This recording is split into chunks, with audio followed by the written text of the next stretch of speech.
السلام عليكم ورحمة الله وبركاته. بسم الله بسم الله بسم الله. اللهم صل وسلم على نبينا محمد. اللهم صل وسلم على نبينا محمد. اللهم صل وسلم على نبينا محمد.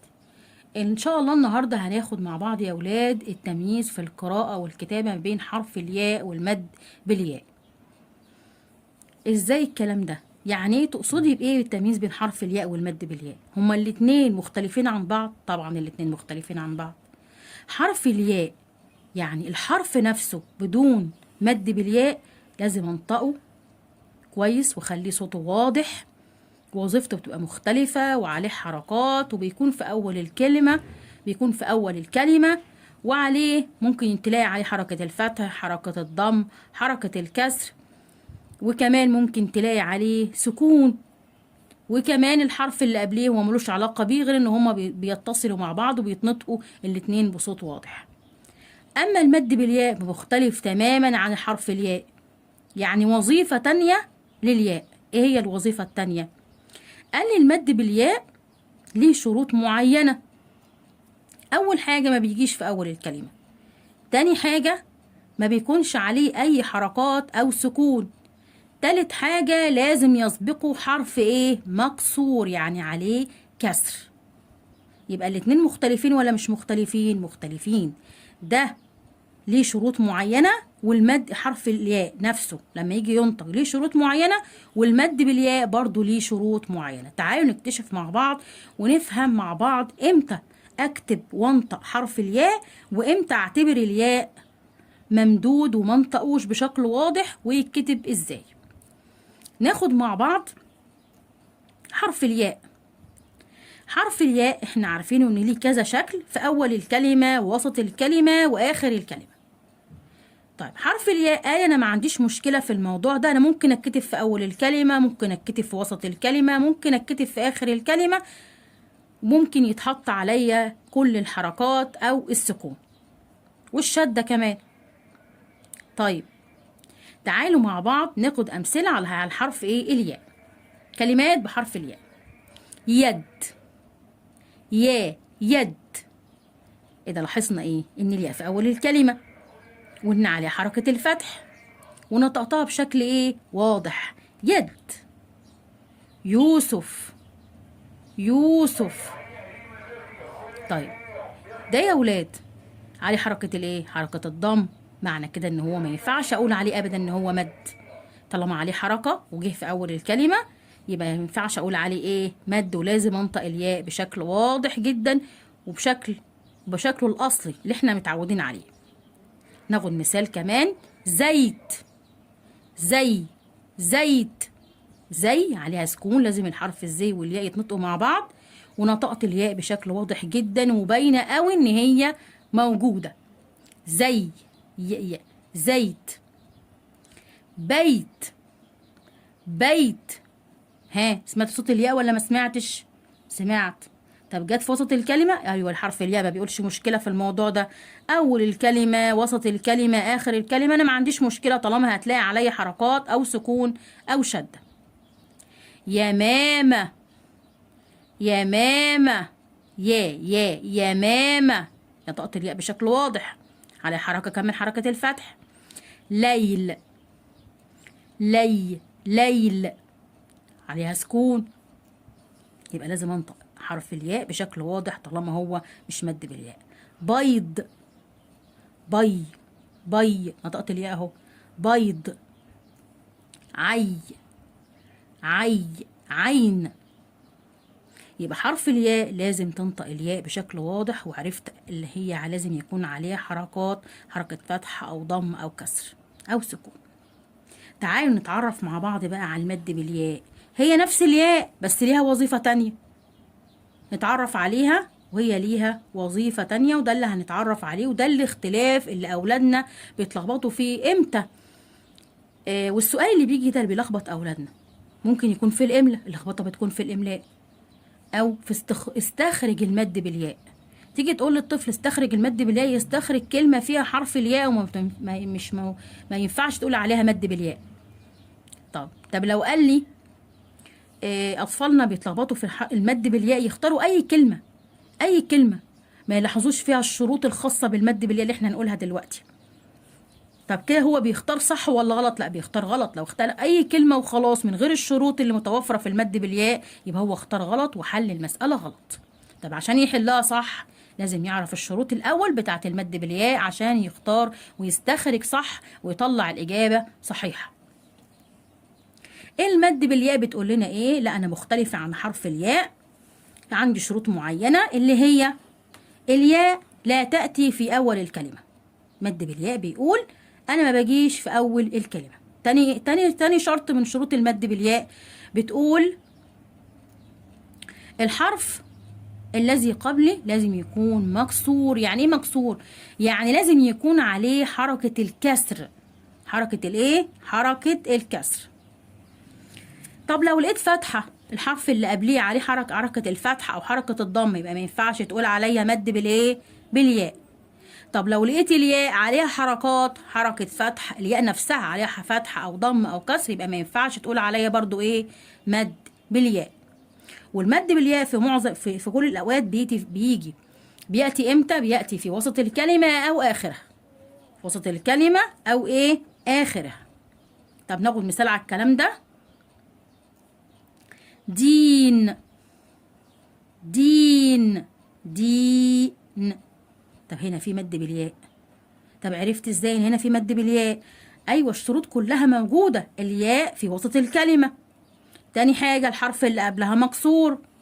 تالت حاجه حرف الياء لا يوجد عليه اي حركات او سكون. جيل ينطبق عليها الشروط طبعا. الحرف اللي قبلها مكسور، الياء لا يوجد عليها اي حركات، جت في ايه؟ في وسط الكلمه. شاهيد، شاهيد. وفي نقطة كمان يا ولاد اللي هي بتميز ما بين حرف الياء والمد بالياء. أنا هنا قلت ديينا، ديينا، جيالة، جيالة. لا، الياء ما اتنطقتش بشكل واضح زي حرف الياء ده.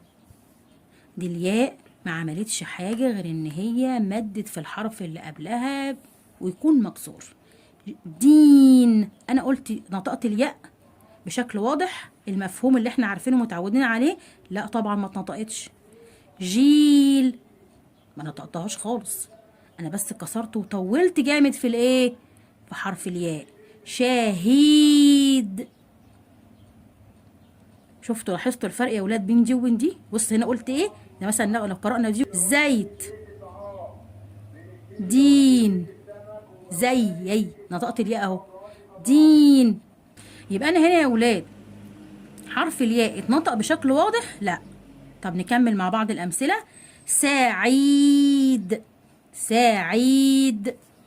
ها، أنا نطقت الياء بشكل واضح؟ لا. والحرف اللي قبلها مكسور وحرف الياء مش عليه أي حركات أو سكون. نكمل مع بعض الأمثلة. صديق، فريق، مريض، حكيم. إذا يا ولاد حرف الياء يأتي عليه حركات، لازم انطقه بشكل واضح، يأتي في أول الكلمة، وسط الكلمة أو آخرها. أما المد بالياء فالشروط إنه هو لا يأتي في أول الكلمة، يأتي في أوسطها أو آخرها، لا يوجد عليه أي حركات أو سكون. تالت حاجة لازم الحرف اللي قبليه يكون مكسور، يعني عليه حركة الكسر. ناخد مع بعض الكلمات التي تجمع بين حرف الياء والمد بالياء. في كلمات كتير ما بتجمع ما بين حرف الياء والمد بالياء، فيها الاتنين. حرف الياء ينطق عادي جدا وعليه حركات وكل حاجة، وكمان فيها مد بالياء، يعني الياء بس جاية بوظيفة تانية اللي هي انها تمد الحرف اللي قبلها. ناخد مثال على الكلام ده. ياسمين، ياسمين. ياء الأولانية حرف الياء عادي جدا عليه حركة الفتح. مي جاية اهو بصورة مد بالياء، يعني الأولانية اتنطقت بشكل واضح والتانية أطالت في الحرف اللي قبليه، يعني مدت اللي هي مدت حرف الميم عشان يبقى حرف ممدود. ياسمين. صينية، صينية، هنا مد مد بالياء. نية، نية. الياء جاء حرف مشدد، مرة بالسكون ومرة بالايه، بحركة الفتح. ياسين، ياسين. الياء الأولانية حرف الياء عادي جدا اللي احنا عارفينها ولازم ننطقها، سي، مد بالياء، بيمد الحرف اللي قبليه يعني، وجاي بوظيفة الوظيفة الأولانية المعتادة اللي احنا عارفينها، وجاي بوظيفة ايه؟ ان هو يكون حرف مد. تلفزيون، تلفزيون. تلي، لي، مد بالياء. يو، يو. اهو هنا جاي هنا ايه؟ حرف مد، وجاي هنا ايه؟ حرف ياء، انطقه بشكل واضح وصريح. يبقى لازم نفهم من الموضوع ده ان الكلمه ممكن تجمع ما بين حرف الياء والمد بالياء. تعالوا نتدرب يا جماعه، نتدرب مع بعض على استخراج المد بالياء، واشوف الشروط متوفره في الكلمه اللي هي شروط المد بالياء ولا لا. ضع خط تحت الكلمات التي بها مد بالياء. جميل. ها، الشروط موجودة؟ دي كلها متوافرة. أول حاجة الياء مش موجودة في أول الكلمة. تاني حاجة، ها، حرف اللي قبل الياء مكسور، يعني حركة الايه؟ الكسر. برافو عليكم. وكمان الياء مش عليها أي حركات، يبقى هي مد بالايه؟ بالياء. برافو عليكم. بيت، بيت، بي نطقت الياء بشكل واضح قوي. ينفع اقول على دي مد بالياء؟ لا. طب ليه؟ قال لي عشان خاطر كل الشروط بتاعت المد بالياء مش موجوده.